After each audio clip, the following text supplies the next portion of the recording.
दर्शन नायका चारित्राणो गंभीरा मोक्ष मार्गोपदेश का। 1008 श्री महावीर भगवान की 20वीं सदी के प्रथमाचार्य चारित्र चक्रवर्ती आचार्य श्री शांति सागर जी महाराज की श्रीमद् जैन धर्म की।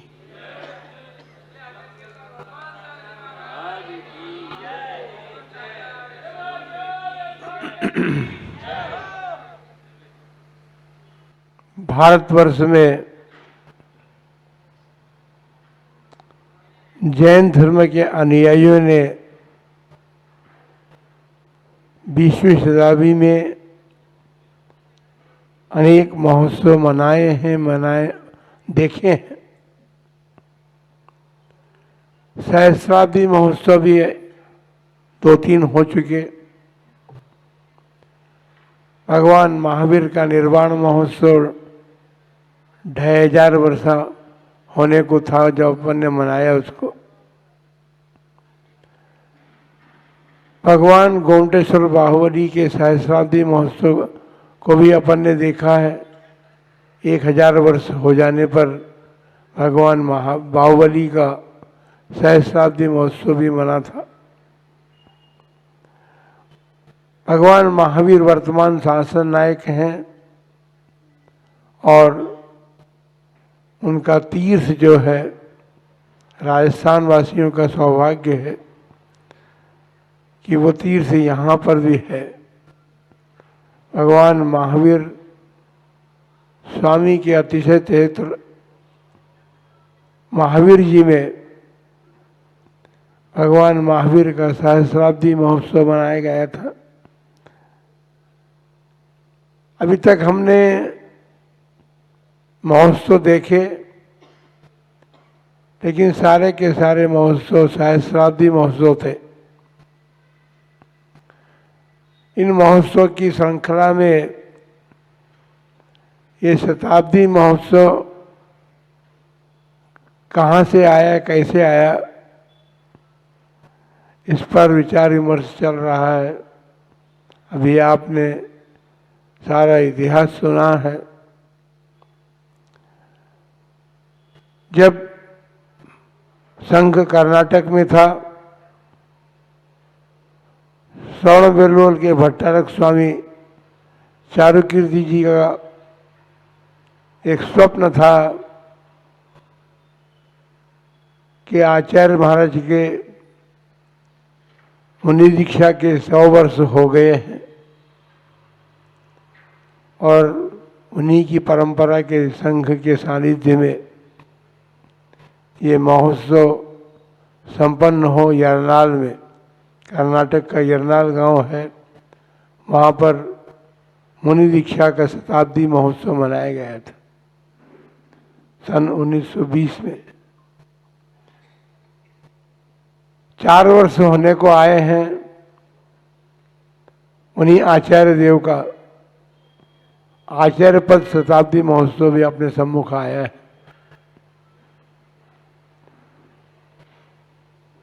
सहस्राब्दी महोत्सव के समय तो अपने समाज में बड़े बड़े लोग थे। शताब्दी महोत्सव आने तक वे सारे लोग जो हैं जिनकी प्रधानता में अपन ने महोत्सव मनाए हैं, वे प्रधान लोग अब नहीं रहे।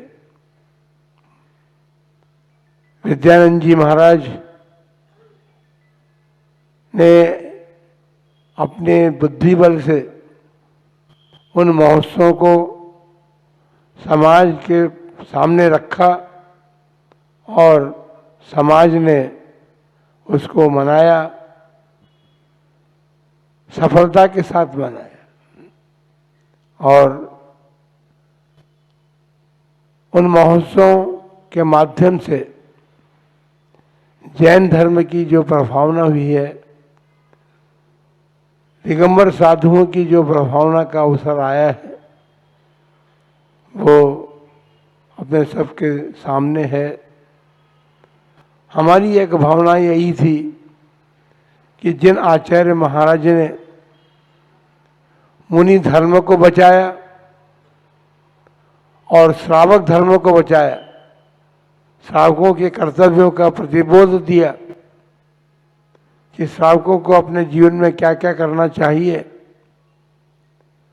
उस प्रतिबोध को प्राप्त करके हम अपने जिनालयों को, अपने शास्त्रों को और अपने धर्म गुरुओं को बचा सके। बड़ा प्रसन्नता का अनुभव होता है कि हमारी समाज इतनी विशालता को लिए हुए है। ठीक है, अन्य लोगों के सामने हम छोटे दिखाई देते हैं, लेकिन हमारे आत्मबल बहुत बड़ा है। हमारे गुरुजनों ने अपने आत्मबल की शिक्षा हमें प्रदान की है। उस आत्मबल को हमने प्राप्त करके और अनेक कार्यक्रम संपन्न किए हैं। प्रतिवर्ष 10-5 पंचकल्याणक प्रतिष्ठा महोत्सव हो ही जाते हैं। नए नए जिनालयों का निर्माण समाज कर रही है, अपना योगदान दे रही है। इन सब के बाद भी ऐसा लगता है कि अब जिस समाज को परम पूज्य चारित्र चक्रवर्ती आचार्य श्री शांति सागर जी महाराज ने अपने उपदेशों के माध्यम से, अपनी चर्या के माध्यम से जागृत किया था, उस समाज में अब वो जागृति सुप्त सी होती जा रही है। हमें जागरना है। फिर एक अवसर आया है और उन्हीं आचार्य महाराज का शताब्दी महोत्सव अपने सामने आया है। इस शताब्दी महोत्सव के माध्यम से एक बार पुनर्जागरण हमको समाज में बीच में करना है और समाज में वो जागृति करने का जो अवसर मिला है, उसमें हमारी नवीन पीढ़ी को बहुत बड़ा अवसर प्राप्त है और अपने यौवन को, अपने युवा शक्ति को उस महोत्सव में झोंक दें और उस महोत्सव को संपन्न करने में अपना सहयोग दें। महाराज, सारे देश में युवा शक्ति है। आप सदुम्बर में बैठ कर के केवल यहाँ की युवा शक्ति को जगा रहे हैं। भाई, हम जहाँ हैं वहाँ पर हैं। हमने स्वप्न देखा था, स्वप्न सोचा था, जब हम मेवाड़ की धरती पर आए तो हमारे मन में ये भाव जगे थे कि मेवाड़ और बागड़ में हमारी समाज गुरु भक्त है। भगवान की भक्ति में तो लग्न है ही, लेकिन गुरु भक्ति में भी संलग्न है। इसलिए परम पूज्य गुरुदेव आचार्य श्री शांति सागर जी महाराज के शताब्दी महोत्सव का सिंहनाद जो है वह मेवाड़ और बागड़ की धरती से हो और वह सारे देश में हो। इसलिए हमने बागड़ प्रांत में धर्म के लिए और समाज के लिए क्या नहीं किया और क्या क्या किया है, क्या नहीं किया, ये तो हम कह नहीं सकते, क्योंकि उन्होंने सब कुछ किया है। हमारे जिनालयों की सुरक्षा के लिए उन्होंने अन्न त्याग, 3 वर्ष का अन्न त्याग, जबकि उस समय वो कुछ लेते भी नहीं थे। दूध और पानी केवल शेष रह गया था उनके लिए। 3 वर्ष तक उन्होंने उसी से अपने जीवन को चलाया और धर्म के ऊपर आए हुए संकट को जीतने के लिए समाज को जागृत किया।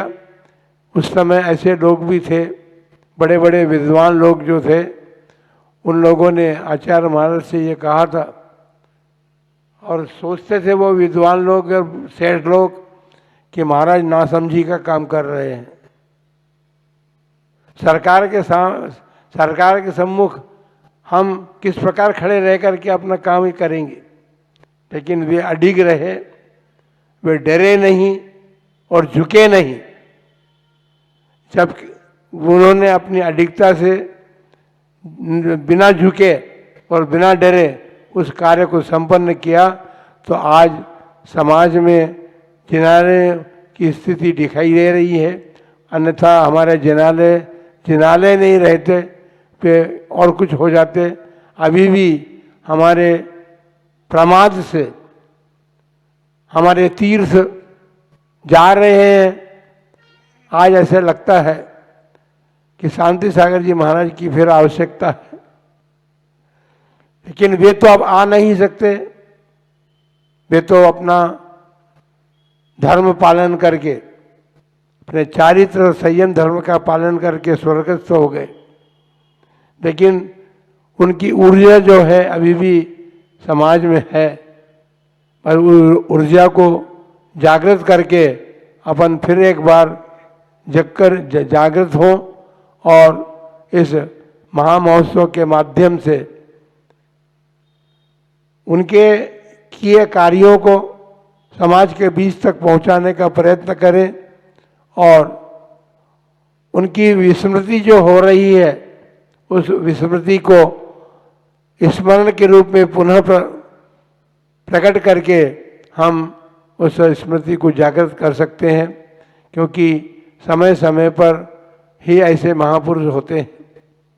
जब हमारा समय था, ऐसा आ गया था, उस समय यदि वे नहीं होते तो आज हम शान के साथ अपने धर्म का परिपालन नहीं कर सकते थे।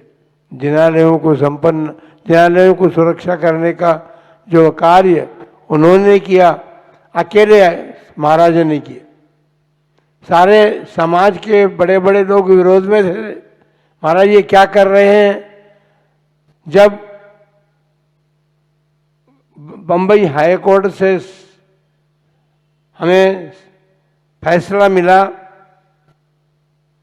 तो आपको पता होना चाहिए कि उस समय महाराज भगवान के सामने बैठे हुए थे। सवेरे की प्रातःकालीन जो जज वो थे उसके भोजन के लिए गए, तो उस समय तक तो ऐसा लग रहा था कि जैन समाज हार जाएगी। आचार्य महाराज बड़े चिंतित थे। 3 दिन का उपवास करके और भगवान के सम्मुख बैठे हुए केवल पंच नमस्कार मंत्र का जाप्य करते रहे, और उस जाप्य का और उनके उस त्याग का ये प्रभाव रहा कि जब मध्याह्न काल में फिर जजों की बेंच बैठी तो जैन धर्म की विजय हुई और उन्होंने आया। लेकिन उसके बाद भी महाराज को जब कहा गया कि महाराज फैसला हो गया है,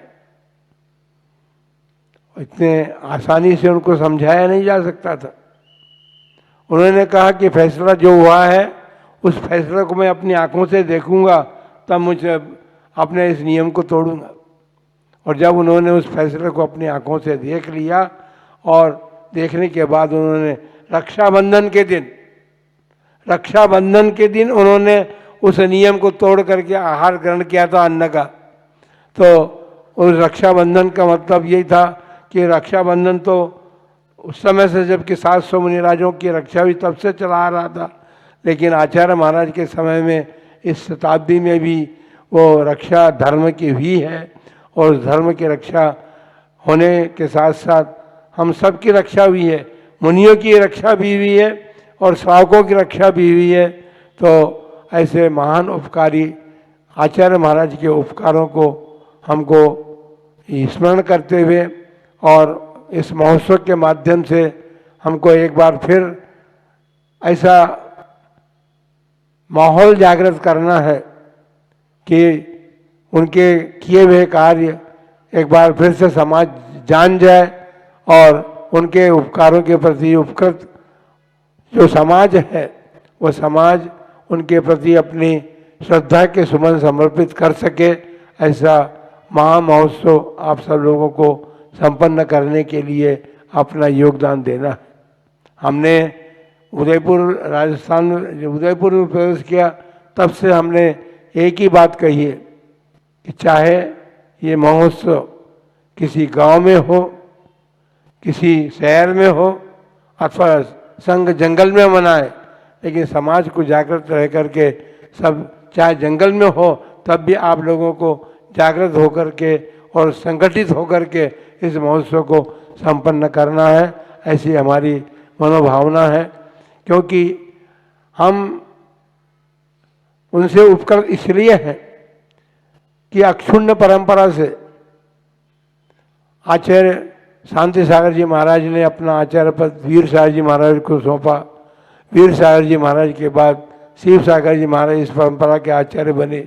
उसके बाद शिव सागर जी महाराज का समाधि मरण होने के उपरांत आचार्य श्री धर्म सागर जी महाराज ने इस परंपरा का निर्वाह किया और उसके बाद आचार्य अजीत सागर जी महाराज ने अपने काल में उस परंपरा को आगे बढ़ाने का प्रयत्न और पुरुषार्थ किया है।